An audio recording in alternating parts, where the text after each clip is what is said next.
गया जिसकी प्रतीक्षा हम इतने वर्षों से कर रहे थे। हम तो उसे जन्म लेते ही मार देना चाहते थे, परंतु ना जाने कैसे वो हमारे हाथ से फिसल गया और इतने वर्षों तक हमसे बचा रहा। किंतु आज वो नहीं बच पाएगा। जानूर, आज उसे मरना ही होगा। हाँ, उसे मरना ही होगा।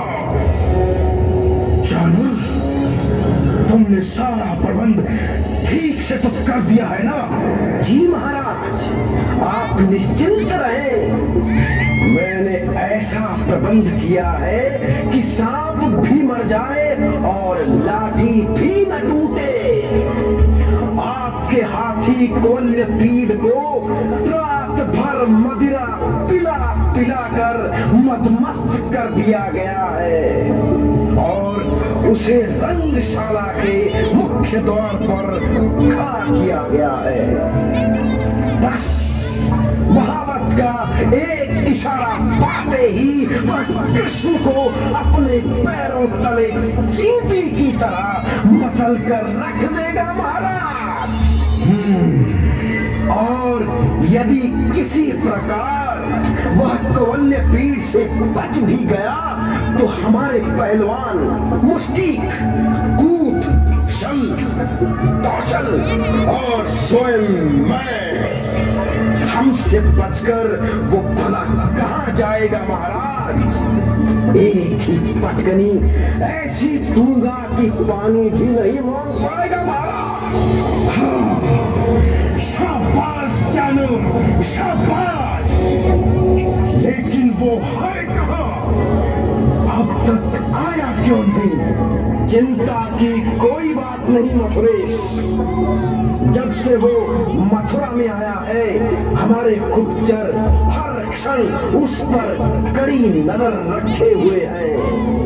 उसकी हर गतिविधि की खबर हम तक पहुंचती रहेगी महाराज। महाराज की जय हो। क्या समाचार लाए हो मंगल? जी, उस कृष्ण ने महाराज के रजक से राजसी वस्त्र छीनकर स्वयं पहन लिए तथा अपने साथी ग्वालों को भी बांट दिए। क्या कहा? उन ग्वालों की इतनी हिम्मत? क्षमा करें महाराज, कृपया शांत हो जाएं, शांत। उस बेचारे के मरने में अब समय ही कितना बचा है, इसलिए उसकी अंतिम इच्छा समझकर क्षमा कर दीजिए महाराज। अंतिम इच्छा? हाँ, ये तुमने खुद कही जानू। अंतिम इच्छा?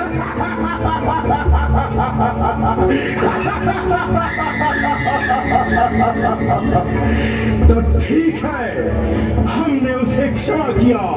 हाँ, क्षमा। अन्नदाता की जय हो। अन्नदाता, आपके बाग का माली सुदामा जो पुष्पमाला आपके लिए ला रहा था वह उसने कृष्ण को पहना दी है और आपकी दासी कुब्जा आपके लिए जो चंदन व अंगराग ला रही थी वह उसने कृष्ण को लगा दिया। और महाराज। और क्या कहता क्यों नहीं? और महाराज, कृष्ण के छूने से उस कुब्जा का कुबर ठीक हो गया तथा वह एक अति सुंदर नारी बन गई महाराज। क्या कहा?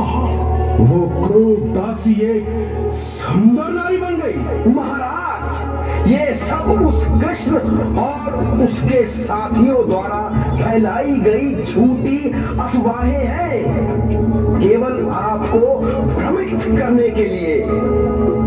जाओ और ठीक से पता लगाओ कि इसमें कितनी सच्चाई है। जो आज्ञा महाराज। महाराज दुहाई है, महाराज दुहाई है। क्या हुआ? तुम इतने भयभीत क्यों हो? महाराज, कृष्ण ने यज्ञशाला में आकर यज्ञ के धनुष को तोड़ डाला। क्या? यज्ञ का धनुष तोड़ डाला? हमारे सैनिक क्या सो रहे थे?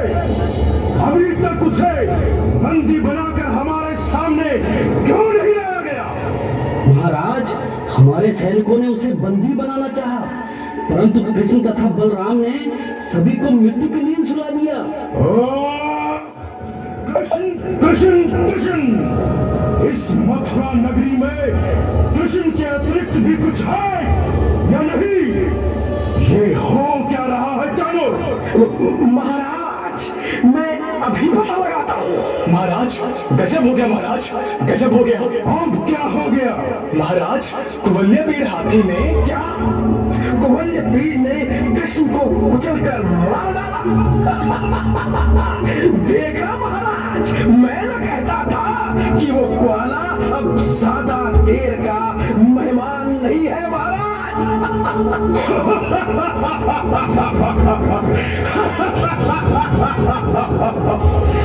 तो आखिर हमारे हाथी कुवल्यपीड़ ने उस कृष्ण का काम तमाम कर ही दिया। नहीं महाराज, मैं तो यह कह रहा था कि कुवल्यपीड़ हाथी ने जो भी उसे कुचलने के लिए पांव आगे बढ़ाया, कृष्ण ने उसे सूंड से पकड़कर खिलौने की भांति हवा में उछाल दिया और भूमि पर गिरते ही आपके कुवल्यपीड़ ने प्राण त्याग दिए। क्या कहा?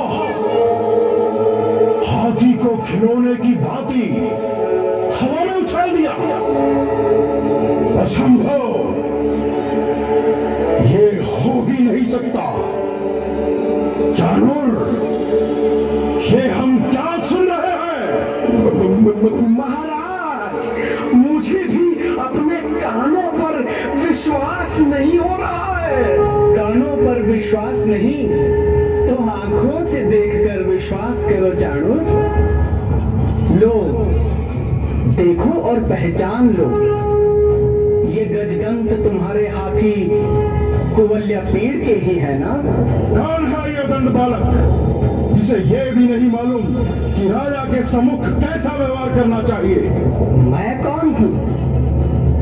जरा ध्यान से देखो कंस, मैं वही हूं जिसे मिलने के लिए तुम वर्षों बेचैन रहे।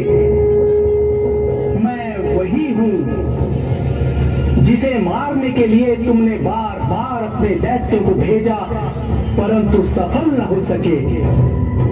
मैं वही हूं जिसके भ्रम में तुमने अनेकों नवजात शिशुओं को मारकर उनकी माताओं की गोद सोनी कर दी।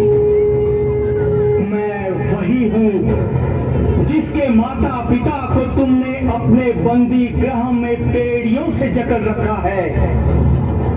मैं वही हूं जिसके 6 भाइयों को तुमने जन्म लेते ही मार डाला, लेकिन माता देवकी की 7वीं और 8वीं संतान को तुम छू भी नहीं पाए।